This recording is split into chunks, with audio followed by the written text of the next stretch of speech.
June 20, 1942. Akutan Island, Alaska. Through the dense fog rolling off the Bering Sea, Lieutenant William Tease spotted something that would change the course of the Pacific conflict forever. A nearly intact enemy fighter aircraft resting in the tundra, its distinctive red circle still visible on the fuselage. The Japanese pilot had attempted an emergency landing after his cooling system failed during the attack on Dutch Harbor, and what he left behind was worth more than 1,000 intelligence reports. American forces believed they understood their adversary's aircraft from combat reports and wreckage analysis, but they were about to discover how catastrophically wrong their assumptions had been. Before we dive into this story, make sure to subscribe to the channel and tell me in the comments where you're watching from. It really helps support the channel.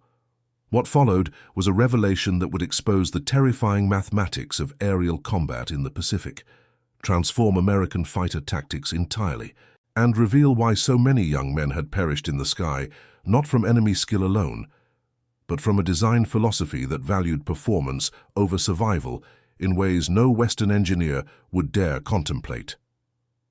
The recovery operation began immediately, but the complexity of extracting a 1,500-kilogram aircraft from Alaskan wilderness tested the limits of American ingenuity. Commander James Russell of Naval Intelligence coordinated the effort, knowing that every hour the fighter remained exposed, risked Japanese forces returning to destroy their prize. The aircraft had belly landed in soft ground, its propeller bent backward, but the airframe remained remarkably intact. Russell assembled a team of 30 men who spent 3 weeks carefully dismantling the fighter, cataloging every component, and transporting it piece by piece to the coast. Petty Officer Samuel Chen kept detailed notes throughout the recovery. He wrote to his wife in San Francisco, describing the aircraft with almost reverent fascination. The fighter was smaller than he expected, more delicate-looking than the sturdy American designs he had seen. The cockpit seemed impossibly cramped, designed for a pilot who would never wear the heavy flight suits and parachute equipment American aviators considered essential. Everything about the design seemed to prioritize something other than pilot protection, though Chen could not yet understand what that something was. The crated aircraft arrived at Naval Air Station North Island in San Diego on August 12th. Lieutenant Commander Eddie Sanders, a test pilot with over 2,000 hours in various fighter types, was assigned to evaluate the captured machine once mechanics had restored it to flying condition. Sanders had flown Wildcats against enemy fighters in the Coral Sea and survived 3 separate encounters where his aircraft had absorbed tremendous punishment and brought him home safely. He understood American design philosophy intimately: rugged construction, heavy armor plate behind the pilot's seat, self-sealing fuel tanks that could take multiple hits without catastrophic fire. The restoration took 6 weeks. Chief Mechanic Robert Yamada, a Japanese-American from Hawaii who had been questioned extensively after the attack on Pearl Harbor, despite his obvious loyalty, worked 18-hour days bringing the fighter back to operational status. His unique ability to read the maintenance markings in Japanese made him invaluable, but it also meant he was the first to truly understand what he was looking at. One evening, he called Sanders over to the fuel tanks with an expression of disbelief. "Lieutenant Commander, you need to see this," Yamada said quietly. "These fuel tanks have no protective coating, no self-sealing layer, nothing." Sanders examined the tanks carefully. They were simple aluminum construction, thin-walled to save weight. A single incendiary round would turn them into infernos. American tanks were multi-layered, with rubber compounds that swelled when punctured to seal holes automatically. These enemy tanks would rupture and burn from the smallest penetration. "What about the armor plate?" Sanders asked, already suspecting the answer. Yamada shook his head. "There isn't any. No armor behind the seat, no armored glass, no protection for the engine or vital systems. The entire aircraft is built around the principle of minimum weight." Over the following days, the engineering team's analysis revealed a design philosophy that shocked them. The fighter weighed just 1,650 kilograms empty, barely half the weight of a Wildcat.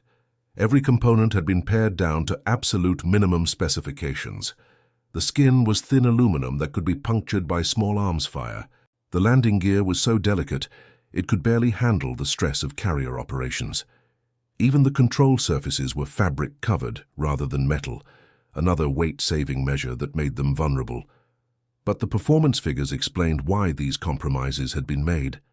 Captain Thomas Morgan, the engineering officer overseeing the analysis, compiled the specifications with growing appreciation for the enemy's technical achievement, even as he recognized its fatal flaws. Maximum speed, 533 kilometers per hour. Rate of climb, 15.7 meters per second. Range with external drop tank, 3,000 kilometers. Maneuverability that exceeded every American fighter by substantial margins. They built a racing airplane, Morgan told his team during a briefing. Every ounce of unnecessary weight removed, every design choice optimized for speed, range, and agility. The question is whether American pilots can exploit its vulnerabilities before it exploits our aircraft's limitations. On September 20th, Sanders climbed into the cramped cockpit for the first time. The seat was unpadded, the instruments labeled in Japanese, the control layout unfamiliar. Yamada had created a translated guide, but Sanders would need to rely on instinct and quick learning. He started the 14-cylinder radial engine and felt it spring to life with surprising smoothness. The 950 horsepower plant was powerful for such a light airframe. The takeoff run was remarkably short. The fighter lifted off after barely 200 meters, climbing steeply with an acceleration that caught Sanders off guard. Within minutes, he understood why American pilots had filed reports of enemy fighters that seemed to defy physics. The aircraft responded to the slightest control input, rolling faster than anything he had experienced. In a tight turn, it maintained energy that would have bled off from a Wildcat.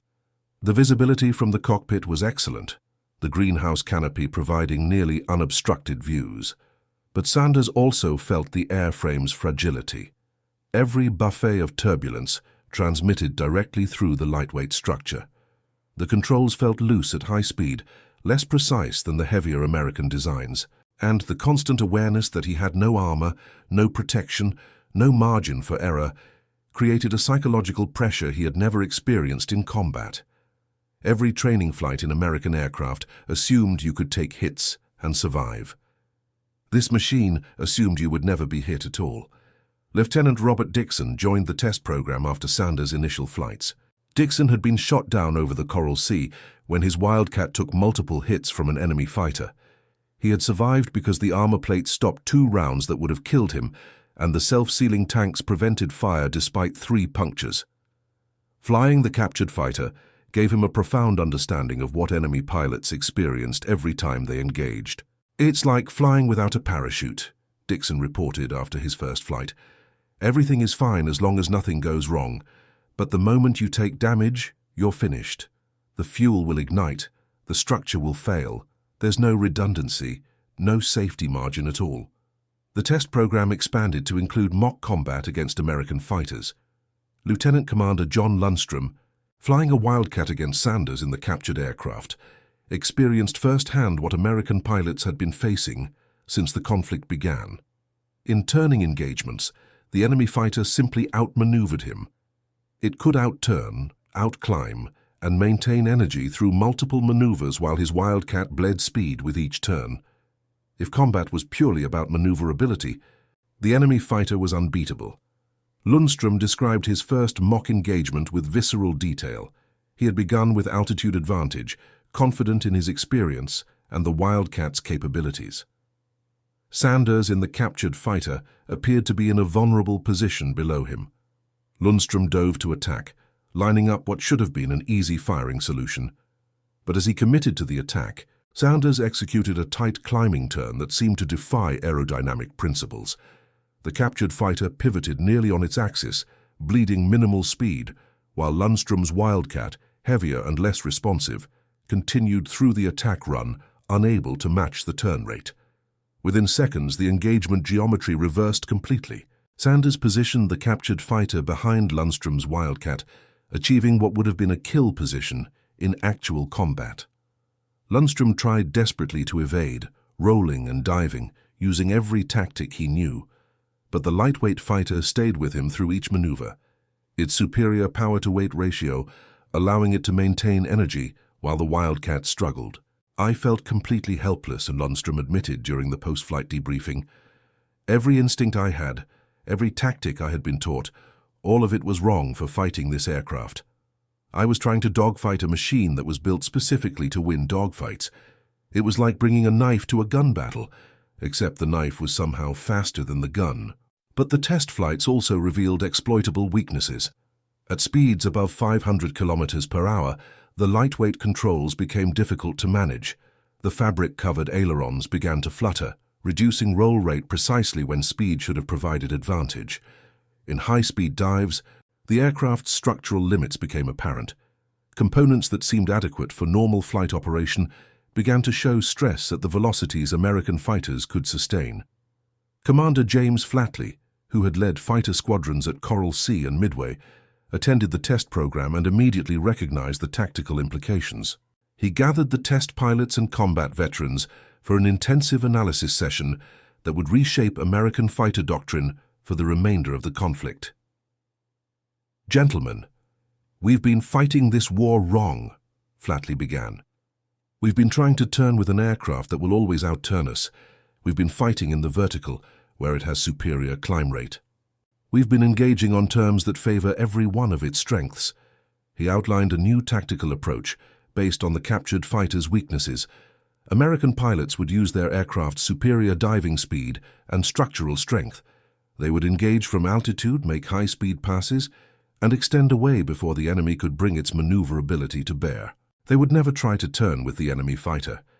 Instead, they would use boom and zoom tactics, maintaining speed advantage, forcing the enemy to either disengage or accept unfavorable engagement geometry. Flatley spent 3 hours that afternoon breaking down every aspect of the new tactical doctrine. He used chalk diagrams on a large blackboard, sketching engagement geometries and energy states. He explained how altitude advantage translated to potential energy that could be converted to kinetic energy in a dive. He demonstrated how the captured fighter's lightweight controls became sluggish above 500 kilometers per hour, creating a speed envelope where American fighters actually had superior handling characteristics. "Think of it like this," Flatley explained, erasing the board and starting a new diagram. "The enemy fighter dominates slow-speed turning combat. It's king of that environment. But high-speed combat, diving attacks, slashing passes, that's where our aircraft excel. We need to transform every engagement into high-speed combat. Never slow down, never turn with them. Use your speed, your diving ability, your structural strength." Lieutenant Robert Blake, who had survived 4 months of combat in the Solomon Islands, raised his hand. "Commander, what about when we don't have altitude advantage? What happens when they catch us low?" Flatley nodded, appreciating the question. "Then you run. Full throttle, shallow dive to build speed and extend away. Their aircraft has better sustained speed at low altitude, but our Wildcats, and especially the new Hellcats, have better acceleration in a dive. You use that burst of speed to break contact, then you start climbing again, regaining altitude, setting up for another engagement on your terms. You never accept combat at low speed and low altitude unless you have no choice." The training program Flatley developed became standard throughout the Pacific Fleet. Mock combats were staged, with experienced pilots flying captured enemy aircraft against trainees learning the new tactics. Every mistake was analyzed. Every successful engagement was studied and replicated. The training was intense, sometimes dangerous, but it transformed American fighter effectiveness dramatically. "And most importantly," Flatley continued, "we exploit the fact that they can't take punishment. Our aircraft can absorb hits and keep fighting. Theirs explode from single rounds. We don't need to be more maneuverable. We need to ensure that when we do land hits, the engagement ends immediately." The test program also evaluated the captured fighter's armament. The 2 7.7mm machine guns in the nose and 2 20mm cannon in the wings represented formidable firepower, but ammunition capacity was limited by weight constraints.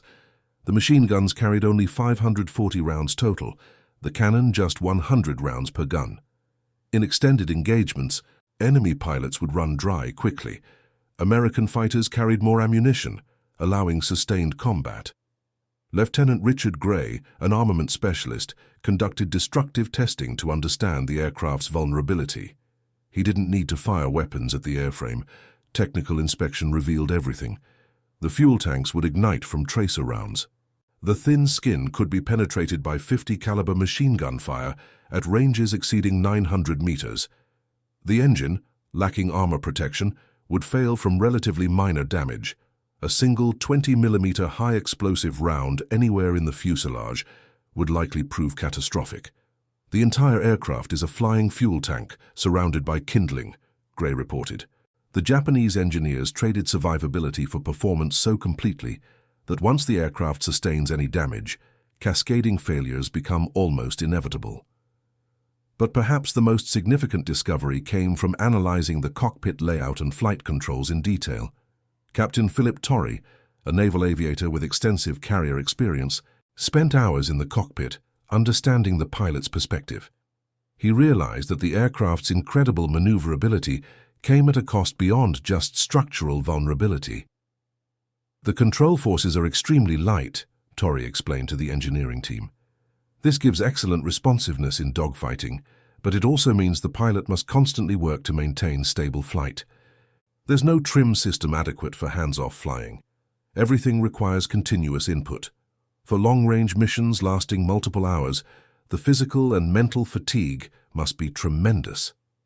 Ensign David Richardson, who had interviewed captured enemy pilots at various prisoner-of-war facilities, confirmed this assessment. He had noted that enemy aviators often described extreme fatigue after long missions, not just from combat stress, but from the physical demands of flying aircraft that required constant attention. American pilots, benefiting from better trim systems and more stable designs, could relax during transit phases and conserve energy for combat. The captured fighter underwent over 50 test flights between September and December 1942. Each flight added data to a comprehensive tactical analysis distributed throughout the fleet. Every fighter squadron received detailed briefings on enemy aircraft capabilities and vulnerabilities. Pilots who had survived by luck or instinct now had scientific understanding to guide their tactics. Commander Paul Ramsey, training new fighter pilots at Naval Air Station Pensacola, incorporated the lessons immediately. He set up mock combats where American pilots practiced the new boom and zoom tactics, learning to resist the temptation to turn with a more maneuverable opponent. He taught them to recognize the enemy fighter's limitations, the poor high-speed handling, the structural fragility, the limited ammunition. "You have armor, self-sealing tanks, and structural strength," Ramsey told each class. "The enemy has performance and maneuverability. You win by making the engagement about durability and firepower rather than turning radius. Altitude is life. Speed is life. Never ever try to turn with them." The transformation in American fighter tactics showed results almost immediately. Squadrons that adopted the new doctrine saw their effectiveness increase dramatically. Lieutenant Edward O'Hare, who would later receive the highest military decoration for his actions in combat, credited the captured fighter analysis with saving countless lives. He understood that the enemy aircraft's explosive vulnerability meant that disciplined attacks from superior positions would end engagements quickly. But the captured fighter revealed something beyond tactical lessons. It exposed the profound differences in design philosophy between American and Japanese engineering cultures. Commander Eugene Lindsay, a naval architect assigned to analyze the broader implications, wrote an extensive report that circulated among senior military leadership.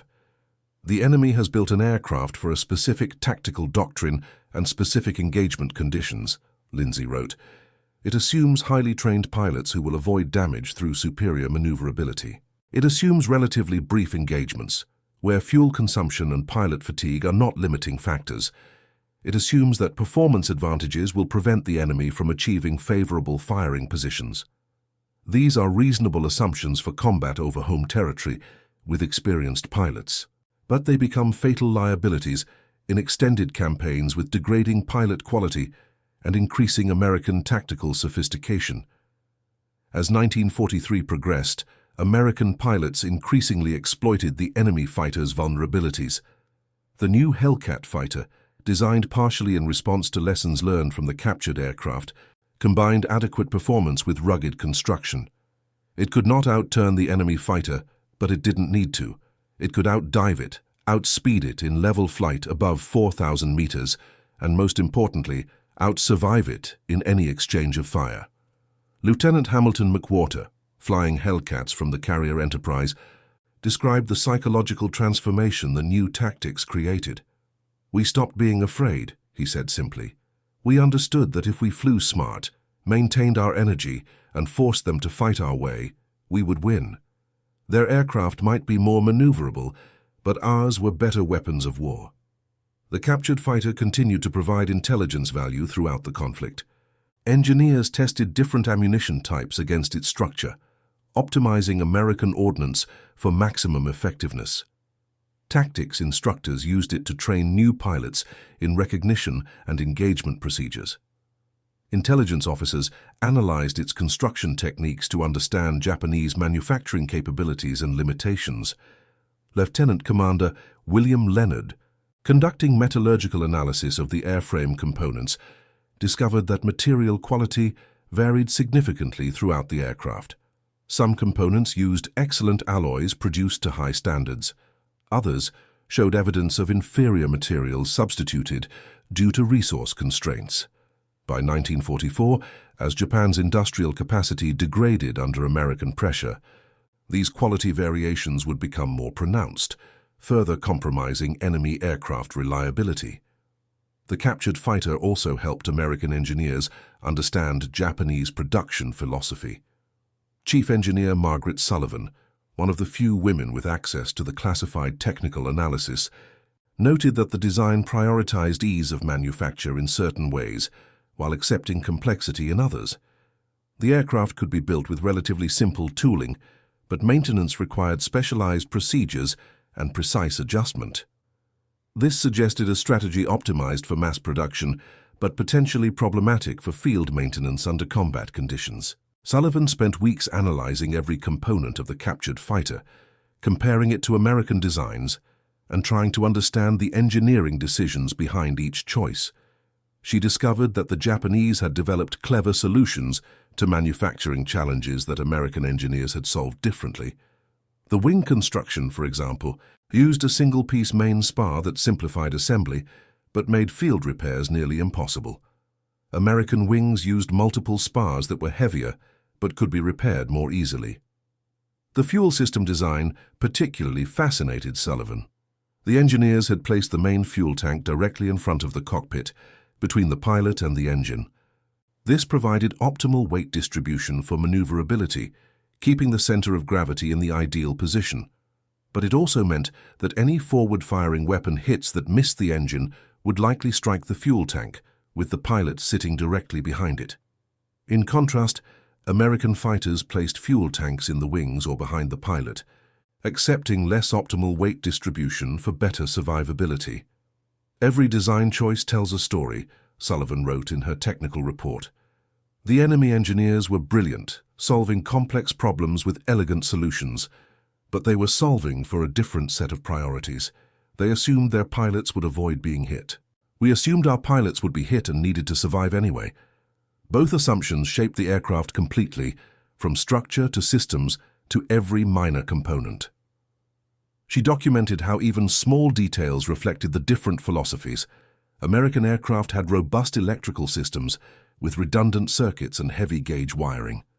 The captured fighter used minimal wiring, lighter gauge conductors, no redundancy. American aircraft had multiple backup systems. If the primary hydraulics failed, there were manual controls. The captured fighter had minimal redundancy, accepting single-point failures to save weight. American aircraft instruments were built to withstand rough handling and environmental extremes. The captured fighter's instruments were delicate, requiring careful operation. The psychological impact of these discoveries extended beyond technical knowledge. American pilots who toured the captured aircraft and attended briefings about its construction came away with renewed confidence.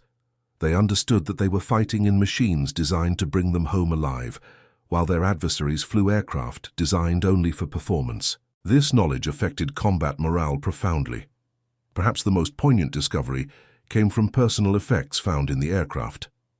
Petty Officer Tadayoshi Koga, the pilot who had made the emergency landing, had left behind a flight log, personal letters, and a small photograph of his family. Lieutenant Robert Mike, handling the materials for intelligence analysis, read translated excerpts that revealed a young man not so different from American pilots, dedicated, brave, and ultimately mortal. He wrote about his concern for the aircraft's fuel system, Mikesh noted. He knew the tanks were vulnerable.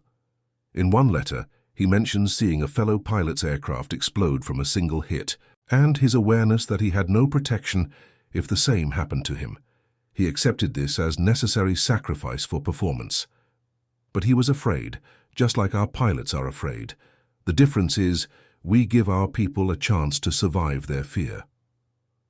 By mid-1944, the tactical lessons from the captured fighter had been absorbed so thoroughly into American naval aviation doctrine that they seemed obvious in retrospect.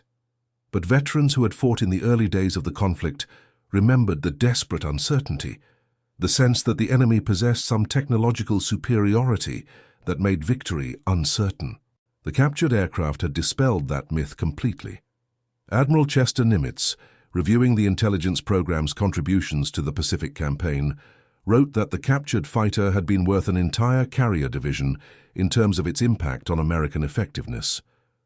The knowledge it provided saved thousands of American lives by transforming tactical doctrine and validating design choices in new American aircraft. The captured aircraft flew its final test flight in October 1944. By then, it had provided every lesson it could teach. Sanders, who had conducted the first American test flight, took it up one last time. He climbed to 3,000 meters over San Diego, pushed the fighter through its maneuvers one final time, and felt the strange mixture of admiration and relief. Admiration for the engineering achievement that created such performance from such limited materials. Relief that American pilots now understood exactly how to defeat it. "It's a beautiful aircraft," Sanders said after landing. "But beauty isn't enough in war. Survival is what matters, and that's where their philosophy failed them." The captured fighter was eventually transferred to the National Air Museum, where it remains on display as a testament to the intelligence value of captured equipment and the importance of understanding one's adversary completely. But more than that, it stands as a reminder of the different choices nations make when designing instruments of war. Choices that reflect deeper cultural values about individual life, acceptable risk, and the mathematics of survival. The young Japanese pilot who made that emergency landing on Akutan Island could not have known that his forced landing would change the course of aerial combat in the Pacific. He died in the crash, his sacrifice becoming unintentionally instrumental in defeating the very cause he served. His aircraft, preserved by accident and recovered by determined Americans, taught lessons that saved thousands of lives on both sides by shortening the conflict. In the decades after the war, aviation historians would analyze the captured fighter as a case study in design philosophy and tactical evolution. They would note that the extreme performance focus that made it so formidable early in the conflict became a liability as the war progressed and pilot quality degraded. The aircraft demanded expert handling to exploit its advantages while compensating for its vulnerabilities.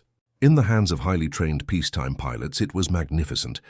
In the hands of hastily trained wartime replacements, it was a death trap. The captured fighter revealed a truth about military technology that extends beyond any single conflict, that there is no perfect weapon, only different compromises made for different purposes. The Japanese chose maximum performance, accepting fragility as the price. The Americans chose survivability, accepting reduced maneuverability as the cost. Neither choice was objectively right or wrong, but within the specific context of the Pacific conflict, with its long ranges, extended campaigns, and industrial warfare of attrition, the American philosophy proved superior. And that concludes our story. If you made it this far, please share your thoughts in the comments. What part of this historical account surprised you most? Don't forget to subscribe for more untold stories from World War II and check out the video on screen for another incredible tale from history. Until next time.